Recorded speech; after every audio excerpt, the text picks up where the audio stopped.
Hi, welcome to another episode. Before we start, I just want to say thank you to everyone for your subscriptions and for being patient while I do my games room. It's taken a while and we're still building it. Anyway, on with the show, and here's the new look of the Last Gamer intro. Let's go.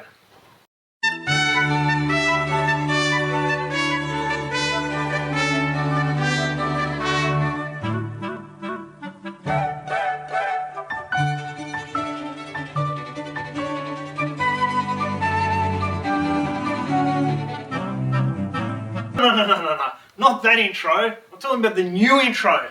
Where did that one come from? Let's go.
Hi, welcome to the third episode of Last Gamer.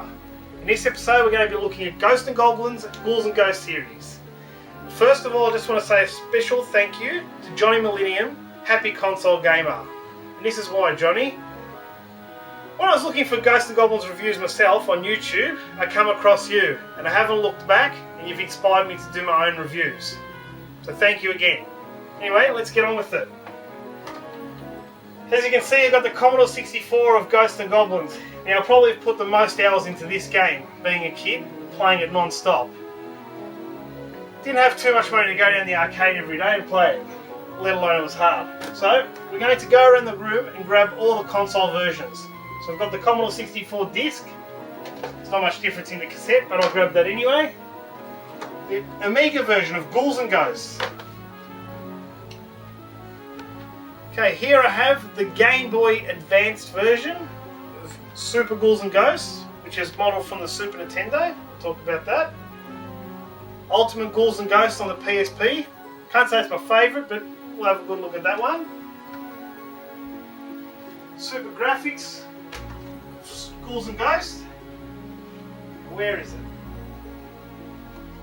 Amongst all these Saturn games, we've got Incredible Toons. Not many people talk about this one. It's a puzzle game. It's extremely rare, and it was exclusive to Japan only. And this is actually underrated. Back here, we've got the Master System version, and of Ghouls and Ghosts, and the NES version of Ghosts and Goblins,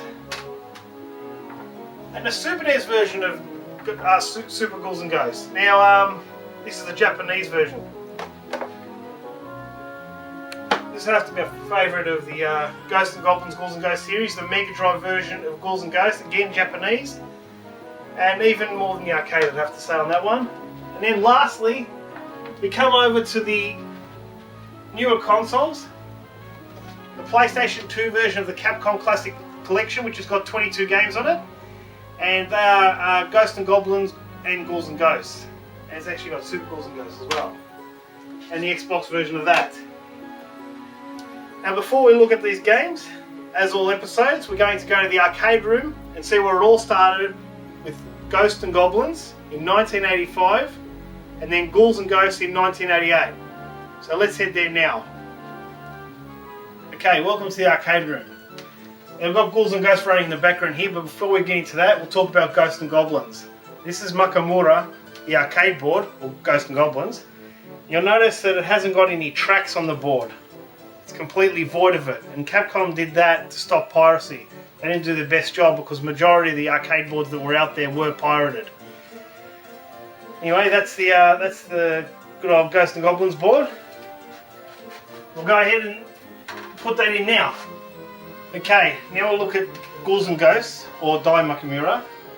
You'll notice it has the DM there, and this is the second CPS-1 board ever made, Forgotten Worlds being the first. You can see it. Now, believe it or not, this is actually rarer in the arcade industry, or the arcade collectors out there, than Ghosts and Goblins itself. So let's whack this in and have a shot at this. Ghosts and Goblins is a platform game where you take control as a knight, named Sir Arthur, who must defeat zombies, ogres, demons, cyclops, dragons and other monsters in order to rescue Princess Prin Prin.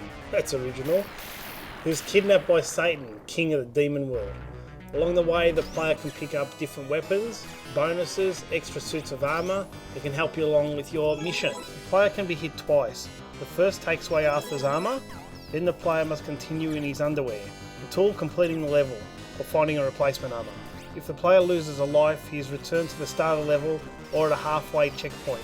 This game has been considered to be very difficult by arcade standards. And I tell you what, playing it over and over again just does not get easier. After defeating the final boss for the first time, the player is informed that it was a trap devised by Satan. The player is forced to replay the entire game again, and this time have a shield to enter the gates of hell to defeat Satan. The Commodore 64 version, released in 1986, only a year after the arcade, is well known for its music. Due to its limited resources on the Commodore 64, it was a little bit different to the arcade. It features a graveyard, the forest, the ice palace, the floating platforms, and the fire bridge, and the caves, and in that order. Now in this version, the dragon's the final boss. When I first got this version, I cannot tell you how much I played this. I practically lived on this game, to the point where the cassette tape snapped. Then I had a disc drive by then and went and bought it on disc. The NES version was more faithful to the arcade. All the levels were there, the game was pretty much identical. Graphics let it down a bit, but hey, it's 8-bit. Another one with great playability. Not as good as the 64 in my opinion. Let's move on. The Commodore Amiga version. This version was actually released after Ghouls and Ghosts. The Amiga version was released in 1990.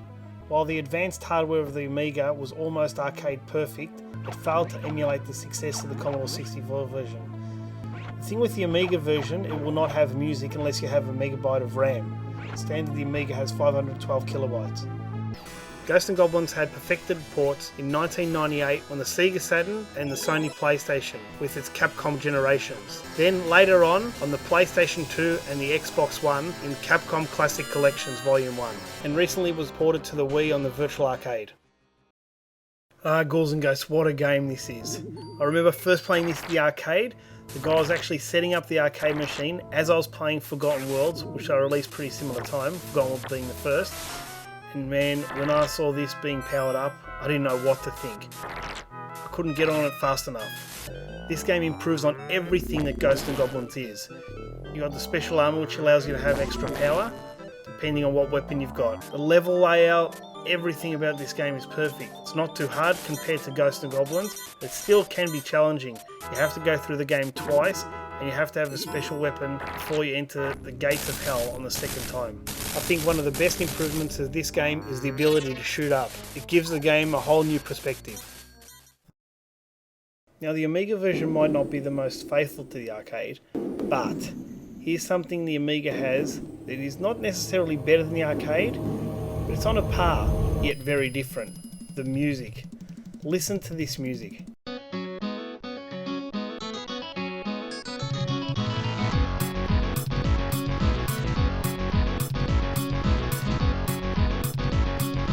The music in the Amiga version is done by the legendary Tim Follin, who also did another couple of games which we'll have a look at in a minute. Now listening to Bionic Commando, again Tim Follin. And just have a listen to this. It clearly is superior music to the arcade.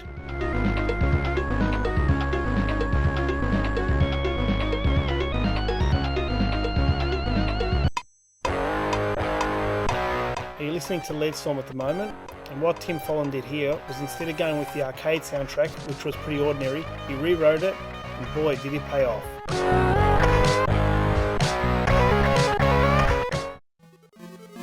With the Master System version, it's actually got a shop in the game. So they actually took that from Forgotten Worlds. And what it is, when you go in the shop, you can choose from 3 different types of armour. One, you can actually... Arthur moves faster.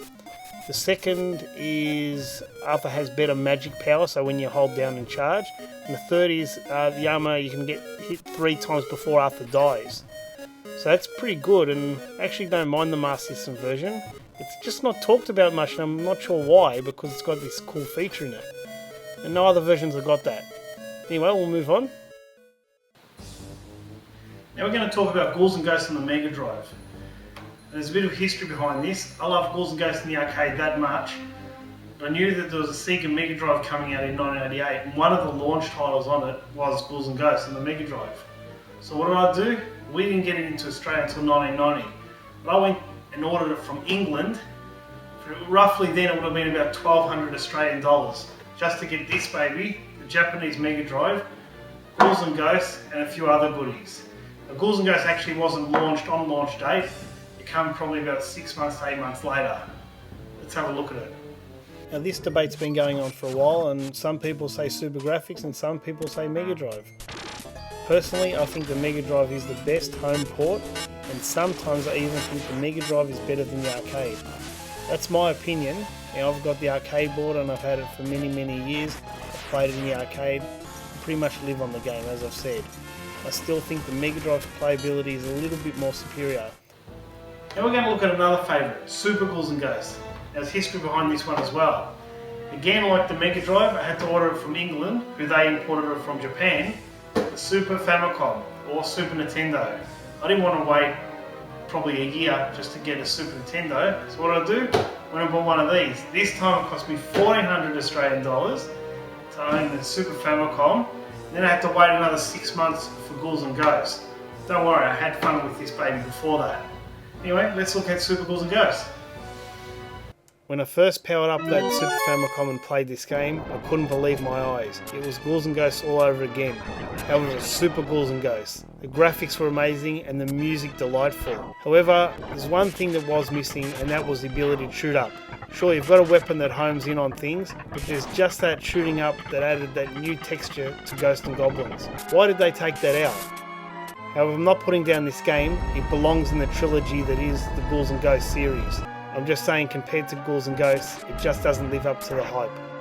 I will say another good feature about Super Ghouls and Ghosts is the ability to double jump. It's quite fun and can make it quite enjoyable. However, it doesn't make up for not shooting up. The game seems a lot longer than Ghouls and Ghosts. That's partly because it has got more levels, but also runs at a slower pace. Super Ghouls and Ghosts then made the leap from Super Nintendo to the Game Boy Advance with Super Ghouls and Ghosts Advance. This is pretty much identical for most of it, however, they've added new remixed levels of previous games. Here's an interesting title, Nazo Makimura. Basically, Ghouls and Ghosts with incredible tunes, squashed together. It's actually a puzzle game. Let's have a look at it. As you can see, in some ways it's very similar to Lemmings. You can actually use the Saturn or PlayStation mouse on this game, so that comes in quite handy. Basically what you got to do here is drop the ball on Astrov's head. As you progress through the game, the levels get harder and more challenging, and quite enjoyable.